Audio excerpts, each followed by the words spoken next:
فرض نماز کے لیے مسجد کی طرف آنا. اللہ اکبر. سیدنا ابو امامہ رضی اللہ عنہ سے روایت ہے کہ اللہ کے رسول صلی اللہ علیہ وسلم نے فرمایا من مشى الى صلاة مکتوبة فی الجماعة. اللہ اکبر. یہ کام مشکل ہے. جو آدمی فرض نماز کے لیے چل کر مسجد کی طرف آئے. پتہ چلا باجماعت نماز مسجد میں ہی ہوتی ہے اور وہ چل کر آئے.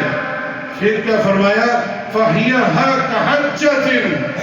وہ ایسے ہیں اس کو جیسے حج کے برابر اس کا ثواب ملے گا. ابھی اس نے فرض نماز ادا نہیں کی, پیچھے ابھی وضو کیا تھا اور اس کے لیے 8 دروازے جنت کے کھل گئے, مسجد کی طرف آ رہا ہے, اس کا ثواب لکھا جا رہا ہے جیسے وہ حاجی حج کرنے کے لیے نکلا ہو. حج کے لیے بدنی عبادت بھی ہے اور مالی بھی, اور یہ تو ہم ہر 5 وقت یہ حج کا ثواب حاصل کر سکتے ہیں.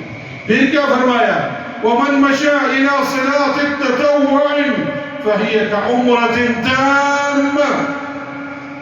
اور فرمایا اگر وہ نفل نماز کے لیے آتا ہے مسجد میں تو اس کو پورا عمرے کا ثواب ملے گا. اللہ اکبر. رمضان میں ہم نے تراویح پڑھی ہے, یہ نفل نماز ہے.